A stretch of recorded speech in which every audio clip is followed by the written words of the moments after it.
Hello friends, मैं मनीषा, मेरे YouTube channel पे आप लोग का स्वागत है। और आज देखिए मेरा बर्थडे है और मेरे बर्थडे पे ये लोग सरप्राइज दिए हैं। और जो बीटा में हाईवे जंक्शन रेस्टोरेंट है वहाँ पे हम लोग गए बर्थडे मनाने के लिए। ये देखिए आप लोग को डेकोरेशन वगैरह दिखाती हूँ। बहुत अच्छा डेकोरेशन है, ये रेस्टोरेंट में बहुत अच्छा है। देखिए आप लोग को दिखा रही हूँ।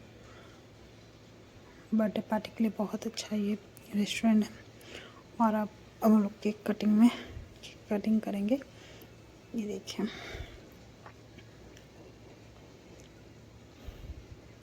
केक भी बहुत यम्मी था।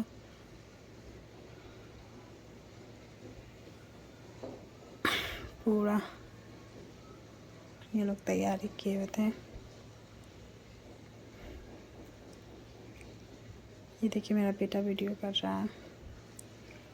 और